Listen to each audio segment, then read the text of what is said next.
Hello students, good morning. आज हम फिर से फर्स्ट चैप्टर स्टार्ट करने वाले हैं और फर्स्ट चैप्टर हमारा क्या है? सेट्स। तो पहला चैप्टर हम फिर से रिवाइज कर रहे हैं, इस बार हम एलिमेंट को पढ़ेंगे। तो फर्स्ट चैप्टर हमारा क्या है? सेट है।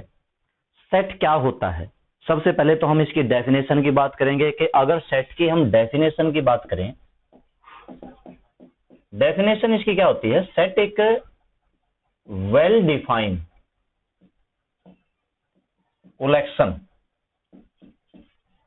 of object। आप सीधा सा मतलब समझो कलेक्शन से। आपको कलेक्शन का तो मतलब पता होगा, समूह है ना, इकट्ठा करना। कोई चीज हमने इकट्ठी कर दी तो हम क्या कहेंगे? भाई इसको हमने कलेक्ट कर दिया, इकट्ठा कर दिया, समूह बना दिया, तो वही सेट होता है। अब सेट में और सिंपल कलेक्शन में थोड़ा सा तो कुछ तो फर्क होगा। एक ऐसी कलेक्शन जो क्या हो? वेल डिफाइन हो। अब कलेक्शन ऐसी ना हो, कलेक्शन होनी चाहिए वेल डिफाइन। और कलेक्शन किसकी होनी चाहिए? ऑब्जेक्ट्स की होनी चाहिए। ऑब्जेक्ट्स में सब कुछ आ गया भाई, कोई भी चीज, कोई भी वस्तु, सामान, पर्सन, कुछ भी हो, उसी की कलेक्शन अगर आप करोगे और वो कलेक्शन अगर वेल डिफाइन है तो क्या है? सेट है। कलेक्शन का मतलब समूह होता है। कोई भी ऐसा समूह अगर वेल डिफाइन है, वो समूह, वो कलेक्शन अगर वेल डिफाइन है तो वो क्या बन जाती है? सेट बन जाती है। वेल डिफाइन के बारे में मैं आपको एक बात कहूंगा। मैं सीधा चलो आपको एक्सरसाइज 1.1 पे ही ले जाते हैं। फर्स्ट सम में क्योंकि यही पूछ रखा है कि which of the following are set, justify your answer. साथ के साथ हम क्वेश्चन भी कर लेंगे और आपको सेट का मतलब भी मैं समझा दूंगा। पहले वाला सेंटेंस है collection of all prime integers. Collection of prime integers. आप एक बात याद रखना वेल डिफाइन के बारे में। वेल डिफाइन वो चीज है जो पर्सन टू पर्सन चेंज नहीं होती। पर्सन टू पर्सन में जिसमें वेरिएंस नहीं आता, vary does not vary from person to person. आप ऐसे समझ सकते हो। जैसे कि देखो, collection of all prime integer. Prime integers कौन से होते हैं? थोड़ा सा सोचना है, थोड़ा सा दिमाग, 5 मिनट दिमाग लगेगा, लेकिन उसके बाद आपको सेट का कॉन्सेप्ट क्लियर हो जाएगा। प्राइम इंटीजर कौन से होते हैं? प्राइम वो होते हैं जो किसी से डिवाइड नहीं होते, जैसे कि 2, जैसे कि 3, 5, 7, 9 नहीं आएगा, 11 आएगा, 13 आएगा। मुझे यूं बताओ, क्या ये पर्सन टू पर्सन चेंज हो सकता है? मतलब ऐसा हो सकता है कि एक पर्सन से पूछ लिया तो उसने ये कह दिया, और दूसरे पर्सन से पूछे तो वो कोई और प्राइम बता सकता है? क्या वो ये कह सकता है कि ये प्राइम नहीं है? ठीक है। वेल डिफाइन कौन सा है? आप यूं समझो, जो does not change from person to person, जिसकी definition person to person change ना हो। एक पर्सन से दूसरे पर्सन से पूछे, अब दिमाग में सोचो कि अगर मान लो कि मैंने 10-12 पर्सन से ये पूछ लिया भाई प्राइम इंटीजर क्या, तो सभी के सभी यही कहेंगे ना।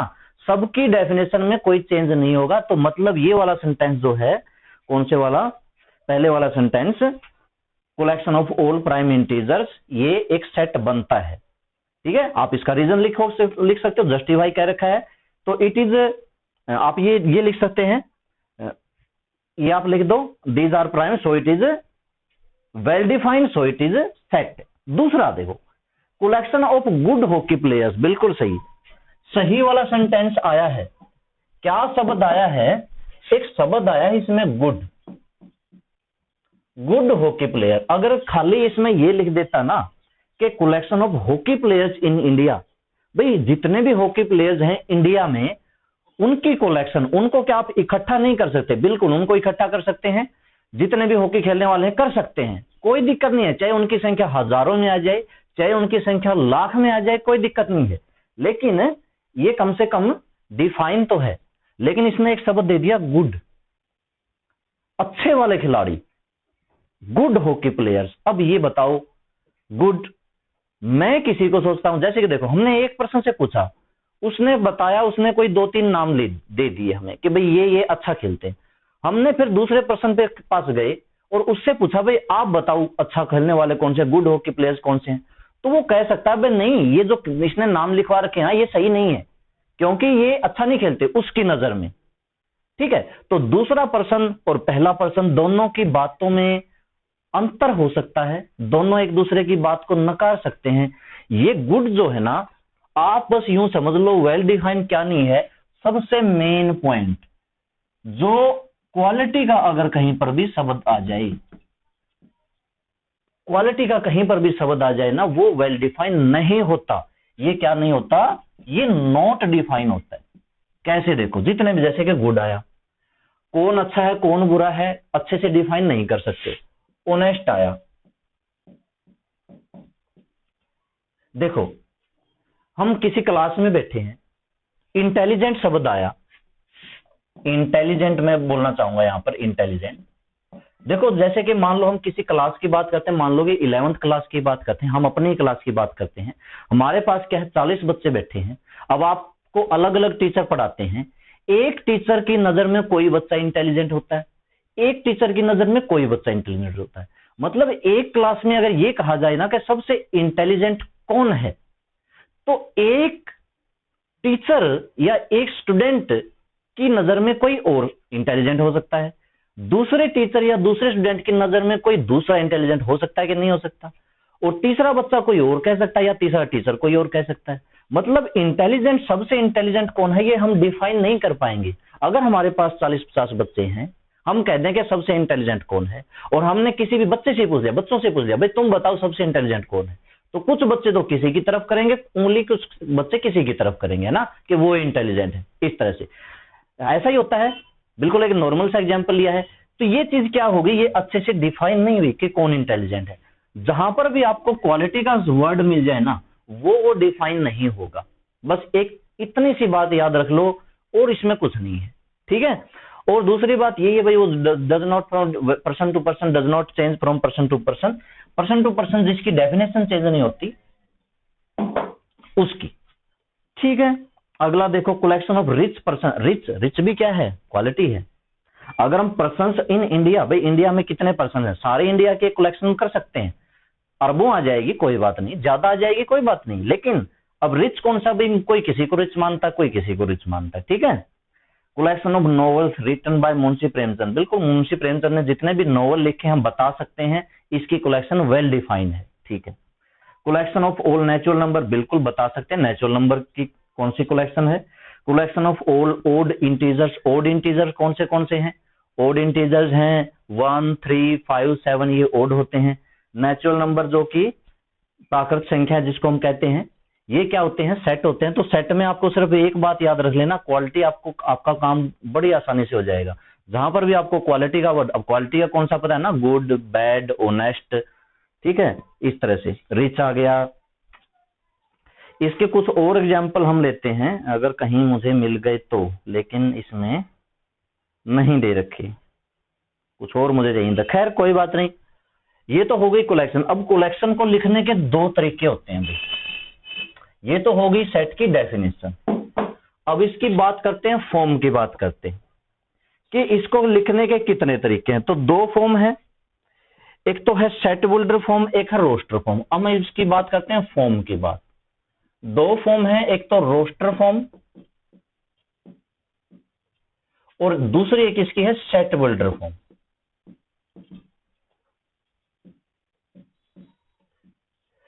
Roster form, set builder form. Roster form को टेबुलर फॉर्म भी कहते हैं, टेबुलर फॉर्म, ठीक है। Tabular form, roster form, FOR, ये इसको कहा जाता है। ये रोस्टर फॉर्म में क्या होती है, अब देखो कई बार हम ऐसे आ जाती है, जैसे कि अभी अभी बात हुई थी, नेचुरल नंबर की बात हुई थी, इंटीजर्स की बात हुई थी, प्राइम नंबर की बात हुई थी, पर्सन्स की भी बात हुई थी, हॉकी प्लेयर्स की भी बात हुई थी। अगर मैं यहां पर ऐसे लिख दूं जैसे कि 2, 4, 6, 8, 10, इस तरह से, ये तो है रोस्टर फॉर्म, एक तो मैंने ऐसे लिख दिया। दूसरा सेट बिल्डर फॉर्म में क्या लिखते हैं, सेट बिल्डर फॉर्म में ऐसा लिखते हैं एक्स। मैंने देखा ये सारे के सारे नंबर क्या है, इवन नंबर, तो मुझे ऐसे 2, 4, 6 लिखने की जरूरत नहीं, ऐसे लिख दिया एक्स इज इवन नंबर। मैंने यहां पर क्या कर दिया, मैंने इनकी कैरेक्टरिस्टिक बता दी कि ये क्या है भाई, कैसे हैं, इवन नंबर है। या आप यूं कह सकते हो, ये भी, ये क्या है, सेट बिल्डर फॉर्म। मतलब एक ही बात को दो तरीके से लिख दे सकते हैं ना, हम ऐसे बोल सकते हैं कि इवन नंबर, हम ऐसे बोल सकते हैं 2, 4, 6, 8, 10, दो तरीके से बोल सकते हैं और दोनों का मतलब एक ही है। तो ये जो दो तरीके हैं, वही दो तरीके से जो बात कहने के ढंग है, वही इसकी दो फॉर्म बन गई। इसको आप ऐसे भी लिख सकते हो, ये सारे के सारे 2 के मल्टीपल हैं, तो इसको इक्वल टू 2m। m किस लिए? मल्टीपल के लिए। कई बार m की जगह पे n भी लिखा जाता है, और n बिलोंग टू n। आप धीरे धीरे इसकी प्रैक्टिस हो जाएगी, अगर आपने पहले कर रखे हैं तो आप समझ गए होंगे। ठीक है, इस तरह से अगर ये 3 के मल्टीपल होते तो हम 3n लिख देते। तो बात एक ही है ना, 2 का मल्टीपल मैं बोल सकता हूं, देखो मैं क्या बोल सकता हूं, 3, 6, 9, 12। मैं क्या बोल रहा हूं, मैं 3 के मल्टीपल बोल रहा हूं। तो आप कह दोगे सीधा ऐसे ही नहीं कह दोगे 3 के मल्टीपल। कई बार होता है ना, कई बार ऐसा होता है कि कोई हमें ज्यादा डिटेल में बताने लग जाता है कि जैसे 5, 10, 15, 25, 15, 20, 25, 35, 25, 30, 35, 40, इस तरह से। फिर हम क्या उससे पूछें भाई क्या कहना चाहते हो, 5 के मल्टीपल कहना चाहते हो क्या? फिर वो कहेगा हाँ 5 के मल्टीपल मैं कह रहा हूं। तो मतलब हम ऐसे बोल सकते हैं 5, 10, 15 ऐसे बोल सकते हैं 5 के मल्टीपल। दूसरी बात, हम क्लास की बात करते हैं कि 11th क्लास के बच्चे हैं, मैं ऐसे नाम ले सकता हूं भाई राहुल है क्लास में, क्या यहाँ पर जैसे देखो मेरे सामने कुछ बच्चे बैठे हुए हैं, कुछ बच्चे कहा मैंने किसी क्लास का नाम नहीं लिया है, कुछ बच्चे बैठे हुए हैं। कोई मेरे से पूछ ले क्या कौन बैठा है मेरे सामने, कौन बैठा है? मैं कह सकता हूँ भाई राहुल बैठा है, श्याम बैठा है, राम बैठा है, जो भी है, अरुण बैठा है, वो बैठा है। ठीक है, नाम ले सकता हूँ। या मैं सीधा ये कह सकता हूँ भाई 11th क्लास के बच्चे बैठे हैं, एक ही बात में काम चल गया, बस सबका मुझे नाम लेने की जरूरत ही नहीं है। तो ये हम एक चीज को 2 तरीके से कह सकते हैं, ये इसकी 2 फॉर्म बनती है। याद रखना, रोस्टर फॉर्म, टेबुलर फॉर्म। और ये क्वेश्चन किस तरह से आता है, रोस्टर फॉर्म मिलेगी, इसका ये बनाना है, कई बार इसका ये बनाना, आपस में चेंज करता है। अब हम आते हैं इसके क्वेश्चंस करते हैं, कुछ क्वेश्चन से इसके समझेंगे फिर। ठीक है, इसको तो साफ कर दें।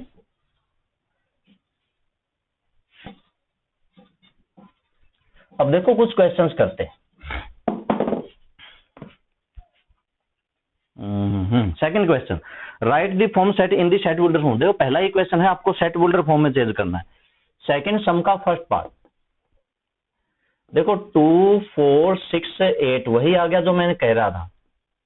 और ये वाली ब्रैकेट लगती है भाई, दूसरी सबसे इंपॉर्टेंट बात, ब्रैकेट इसमें ये लगेगी, ये वाली ब्रैकेट मत लगाना, ये वाली ब्रैकेट मत लगाना, ये वाली मत लगाना, ये वाली मत लगाना, ये वाली लगानी पड़ेगी। आपको जैसी भी लगानी आती है वैसे आप प्रैक्टिस करके, इस तरह से आप प्रैक्टिस करके ये वाली आपको लगाना सीख लो। सेट में हमेशा यही ब्रैकेट लगती है और ब्रैकेट नहीं लगाई जाती है। अच्छा ये क्वेश्चन है। अब हमें इसका क्या करना है, हमें इसको किसमें फॉर्म चेंज करना है, सेट बिल्डर फॉर्म में। सेट बिल्डर फॉर्म में, सेट बिल्डर फॉर्म में। ठीक है, सेट बिल्डर फॉर्म में भी यही ब्रैकेट लगेगी। सबसे पहले आप लिखोगे x, फिर आप देखोगे ये किस तरह के हैं, ये हैं 2 के मल्टीपल, तो x is equal to 2n लिख देना और n बिलोंग टू n लिख देना। ठीक है, ये सारे पॉजिटिव हैं, उस टाइम पे n लिख देना। अगर यहाँ पर नेगेटिव भी होता, -2 +2 दोनों होता, तो फिर यहाँ पर z लिखना। z का मतलब इंटीजर होता है, n का मतलब नेचुरल नंबर, प्राकृत संख्याएं होती हैं। अब हो गया पहले वाला क्वेश्चन, हो गया। दूसरा पार्ट है 6, 10, 14 और 18। तो देखो सेट बिल्डर फॉर्म,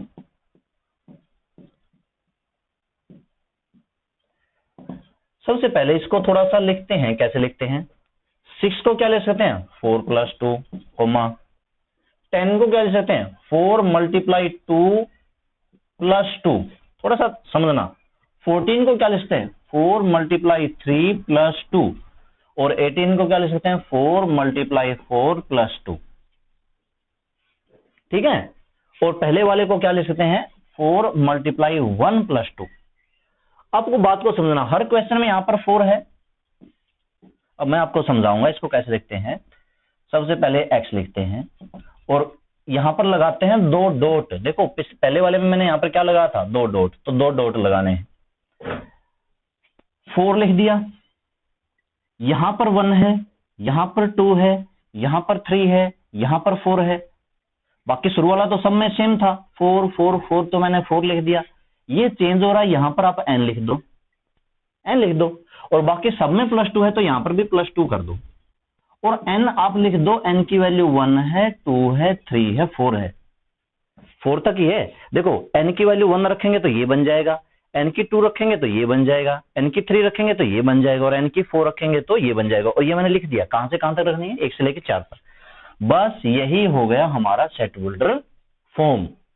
ठीक है, अगला देखो, थर्ड पार्ट देखो, जितने भी इसके सम हैं इसी तरह से करना है। अगले पार्ट में लिख रखा है 0 3 6 9 12 और ये डॉट डॉट डॉट दे रखा है। Set builder form, set builder form. देखो सेट बिल्डर फॉर्म, सबसे पहले तो आप क्या लिखोगे, x लिखोगे, फिर x इक्वल लिखोगे, है ना, x डॉट x इक्वल। इतना काम तो बगैर कुछ देखे इतना तो लिख देना। फिर आप देखोगे इनको, भाई ये किस तरह के नंबर है, ये तो 3 के मल्टीपल है, तो यहां पर 3 इंटू n आना चाहिए। और n क्या, n belong to n, natural number नहीं, 0 आया है, 0 वाले क्या होते हैं, होल नंबर, w। n वाले क्या होते हैं भाई, होल नंबर, w। w कौन से होते हैं, 0 1 2 3 4। अब देखना, जब मैं 0 रखूंगा n की जगह पे तो ये बन जाएगा। w होल नंबर होते हैं, होल नंबर क्या होते हैं, 0 1 2 3 4। 1 रखूंगा तो ये बन जाएगा 3 इंटू 1, 2 रखूंगा तो 3 इंटू 2 6 बन जाएगा, 3 इंटू 3 रखूंगा 9 बन जाएगा, 3 इंटू 4 रखूंगा ये बन जाएगा। मतलब आपको ये इस तरह से चूज करना है, जिसमें वैल्यू रखने के बाद जो हम यहां पर लिख रहे हैं, यहां पर भी आपको सोच समझ के लिखना है। क्या लिखें, w लिखें, n लिखें, z लिखें, क्या लिखें, जिसको ये लिखने के बाद ये वाले सारे के सारे बनते जाएं। जैसे मैंने 0 रखा, 0 बना, 1 रखा, ये बना, 2 रखा, ये बना, 3 रखा, 9 बना, 4 रखा, 12 बना। बिल्कुल यही बनते जाएं। इस तरह से आपको सोच समझ के लिखना है, ठीक है। n मतलब नेचुरल नंबर 1 2 3 4, w मतलब होल नंबर 0 1 2 3 4। हिंदी में इसको क्या कहते हैं, प्राकृत संख्या। ये क्या होते हैं, पूर्ण संख्या है। और z होता है पूर्णांक, इंटीजर। इंटीजर में क्या होते हैं, प्लस माइनस। वो नंबर लाइन बनाते हैं ना, नंबर लाइन 0 1 2 3 4, और इधर क्या लिखते हैं, -1 -2 -3। ये सारे क्या होते हैं, इंटीजर्स। ये प्लस प्लस वाले क्या होते हैं, नेचुरल नंबर। 0 मिला लिया तो क्या हो गया, होल नंबर, ठीक है। अब देखो आगे,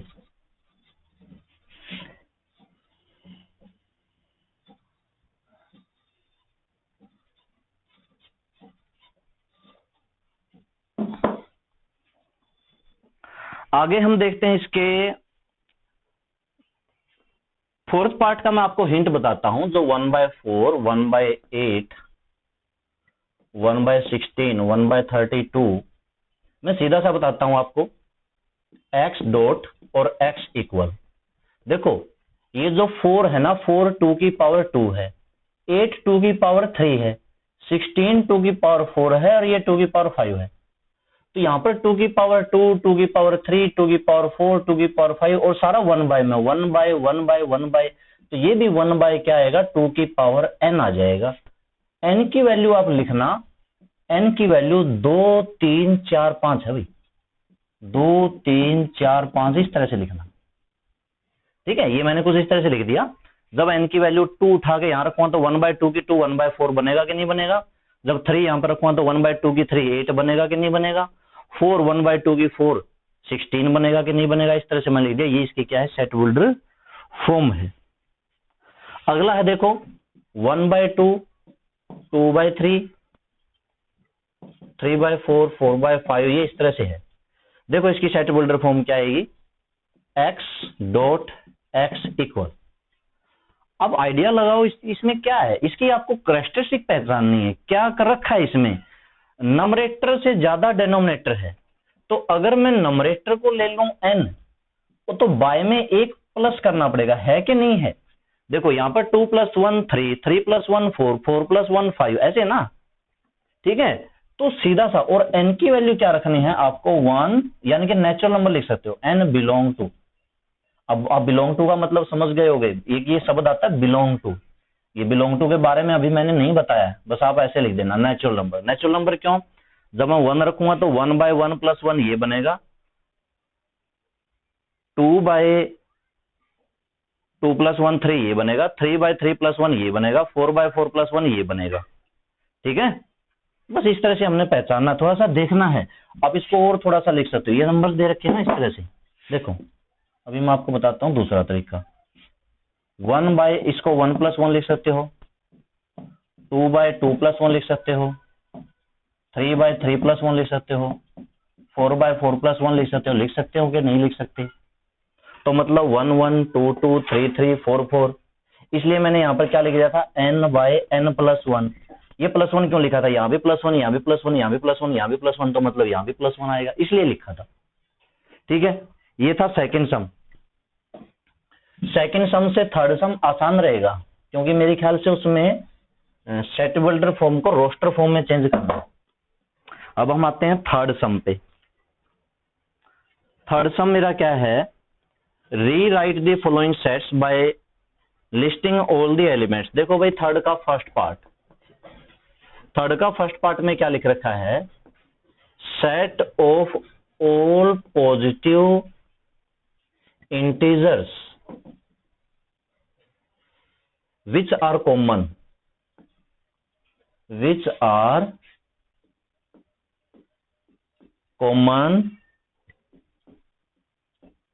factors of 30 and 45। तो देखो, फैक्टर्स ऑफ 30 के फैक्टर आप लिख दो, 45 के फैक्टर आप लिख दो, और फिर उनमें से जो आपको कॉमन लगे ना, कॉमन क्या क्या आएंगे। 30 के फैक्टर क्या होते हैं, 30 किसके से डिवाइड होता है, 1 से होता है, 2 से होता है, 3 से होता है, 5 से होता है, 6 से होता है, 10 से होता है, 15 से होता है, और खुद 30 से होता है। ठीक है, फैक्टर्स ऑफ 45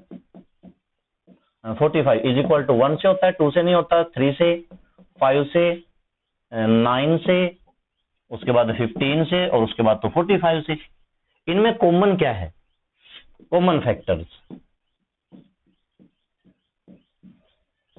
कॉमन फैक्टर क्या आया, 3 आया, 1 आया, एक तो 1 भी आता है, 3 5 15, बस यही आया ना। तो ये आपको सेट में लिखने हैं, ये आपको किस में लिखने हैं, सेट में। क्या लिख रखा है इसने, हाँ, बस rewrite the following sets by listing. ठीक है, ऐसे लिख दो आप, इसको क्या कर दो, ब्रैकेट लगा दो, बस हो गया, बस हो गया। ठीक है, जो कॉमन, जो दोनों में आते हैं, इस तरह से करना है, बस इतना ही काम करना है, इसी तरीके से करना है। अगला है set of all prime number which are even. बिल्कुल एक ही सेट होता है भाई, सेकंड पार्ट का सिर्फ एक 2 आंसर आएगा, बाकी आप हेडिंग डाल लोगे, आंसर 2 आएगा, क्योंकि 2 ही एक ऐसा नंबर होता है जो इवन भी होता है और जो प्राइम भी होता है। ठीक है, बाकी सारे जो इसके बाद जो होते हैं ना, ओड होते हैं, जैसे 2 3 5 7 11 13 17 19। तो देखो अगले सारे ओड हैं, अभाज्य संख्याएं, सारी की सारी ओड है, विषम है। ये 2, यही तो एक सम होता है। ये वेरी वेरी इंपॉर्टेंट क्वेश्चन है, कई बार वैसे भी पूछ लिया जाता है। ये कई बार कई सारे बंदे आपस में बैठे हो तो वो भी ये क्वेश्चन पूछ लेते हैं। अच्छा, अगला है x² = 4, x = 3। कुछ नहीं आएगा भाई इसमें।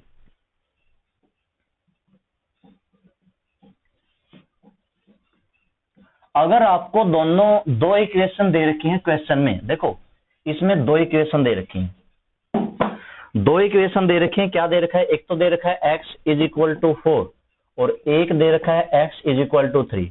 आप यहां से x = √4 करोगे, √4 होता है +-2, तो x = +-2, और यहां से x = 3। तो क्या इसमें और इसमें कुछ कॉमन है क्या, इसमें और इसमें कॉमन हो तो आप लिख देना। तो इसकी जो सेट बिल्डर फॉर्म है, यानी कि आंसर में आप क्या लिखोगे, ब्रैकेट में क्या लिखोगे, ब्रैकेट में कुछ नहीं लिखना, आपको खाली छोड़ देना। ठीक है, खाली छोड़ देना बस। क्यों, क्योंकि दोनों में कॉमन अगर कोई चीज है ना, वो ले, जैसे उसमें लिखा 30 और 45 का कॉमन फैक्टर, वैसे इसमें करना होता है। दूसरी बात, या तो ये लिख दो, या फिर आप लिख सकते हो 5, ब्रैकेट में 5 मत लिखना, ये सही तरीका नहीं है, ब्रैकेट में 5 ये नहीं होना चाहिए। ठीक है, तो या तो ये लिख दो, या ये मत लिखो, ये लिख दो, क्या लिख दो, 5 लिख दो। इस 5 का मतलब क्या होता है, जब एक भी सेट, एक भी एलिमेंट ना आए, इसको हम क्या कहते हैं, एम्प्टी सेट कहते हैं। क्या कहते हैं, एम्प्टी सेट। क्या बोलते हैं इसको, एम्प्टी सेट। वैसे इसको क्या बोला जाता है, 5, इसका सिंबल को क्या बोला जाता है, 5, सेट में इसको क्या बोला जाता है, एम्प्टी सेट। ठीक है, या फिर ये लिख दो, या फिर वो ब्रैकेट खाली छोड़ दो। इसी तरह से फिफ्थ पार्ट में इक्वेशन है 6x² + 5x - 4, उसको आप सोल्व कर लोगे, वहां पर x की वैल्यू जो भी आती है, x इज इंटीजर, इंटीजर आने चाहिए भाई, बटे में नहीं आनी चाहिए, बटे में नहीं आनी चाहिए। इसको सोल्व करेंगे और इसकी दो वैल्यू आएंगी और दोनों ही क्या आएंगी, बटे में आएंगी, तो छोड़ देंगे, क्योंकि वो दोनों की दोनों क्या है, इंटीजर। आपको इंटीजर का पता है ना, अभी मैंने बताया था, नेचुरल नंबर 1 2 3 4, होल नंबर 0 1 2 3 4, और इंटीजर 1 2 3 4 -1 -2 -3। बटे वाले नहीं, बटे वाले रैशनल नंबर होते हैं, वो अलग होते हैं। और इसने क्या लिख रखा है, इंटीजर। तो इसका जो सोल्यूशन आएंगे, दो सोल्यूशन आएंगे, दोनों ही इंटीजर नहीं आएंगे, तो कुछ नहीं लिखना, मतलब यही आंसर, क्या आंसर, 5 एम्प्टी। उससे अगला देखो, 4x - 15 लेस 29, आपको इसको सोल्व करना है। कैसे करोगे, 4x इसको उधर ले जाओ, 29 + 15 ऐड किया 44, 44/4 11 से लेस, और बिलोंग टू n भी लिख रखा है। क्या लिख रखा है, x बिलोंग टू n भी लिख रखा ना। तो 11 से छोटा n नेचुरल नंबर कौन सा आएगा, 1 2 3 4 5 6 7 8 9 10, ये हो गया सेट। ठीक है, इसको मैंने ब्रैकेट में बंद कर दिया।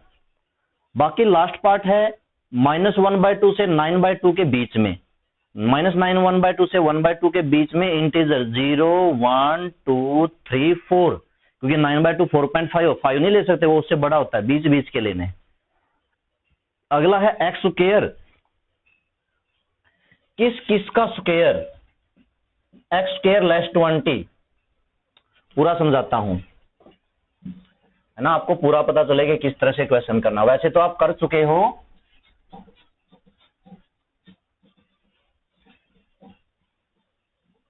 देखो स्टेटमेंट क्या लिख रखी है, x और x बिलोंग टू z और x² लेस 20, ये लिख रखा है। ठीक है, किस का स्क्वायर 20 से लेस होता है, किस का स्क्वायर 20 से लेस होता है, 0 का स्क्वायर कितना होता है 0, वो 20 से लेस है।